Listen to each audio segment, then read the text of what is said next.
Folks, I don't know when you're listening to this, so I don't know what to say. Good morning, good evening, good afternoon. But anyway, this guy that I'm going to introduce you to, he's written several books. If you want to get the book itself, it's called Profit First. Is literally on fire on how to think about profits.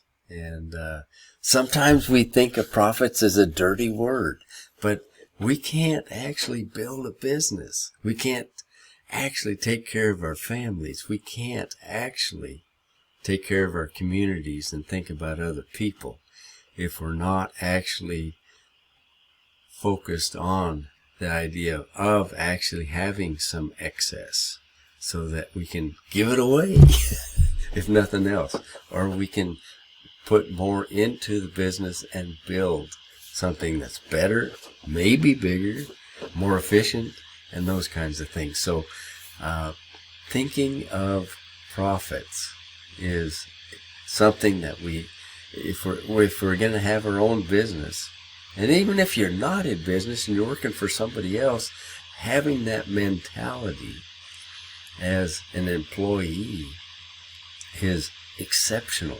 Having those kinds of employees is exceptional and will make an exceptional business, or can make it an exceptional business if implemented wisely. So I'm excited to bring this to you.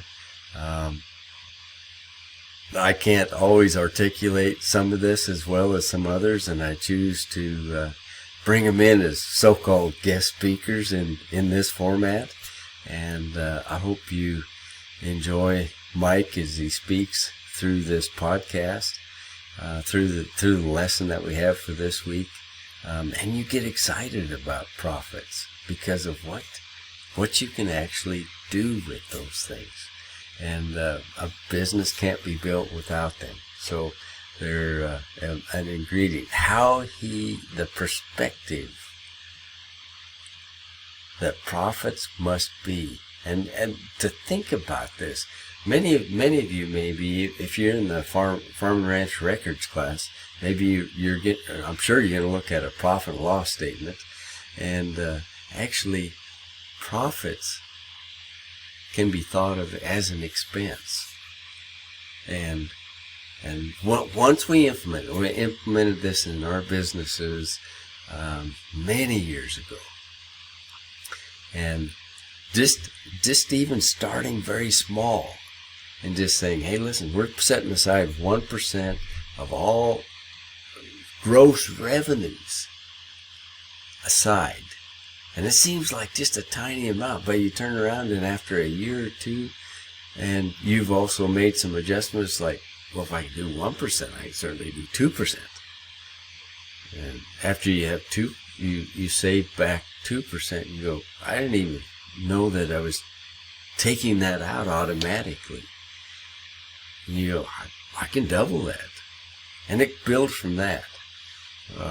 And over time, and again, it takes more time.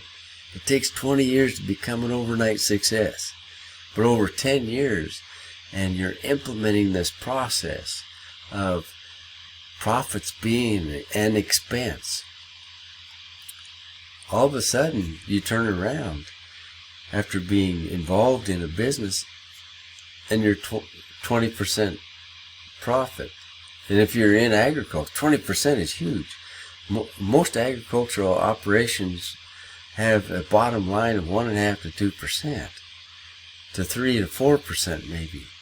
But you can't live on land appreciation and equity that is appreciating like you can profits. And so anyway, that's another aside, but part of the whole general statement of profits and why they're so important. But implement them like the decision-making process. It's like, hey, listen, I'm going to set aside 25% of my gross revenues in the first time I implement this as a major decision. It's like, hey, fire a few shots.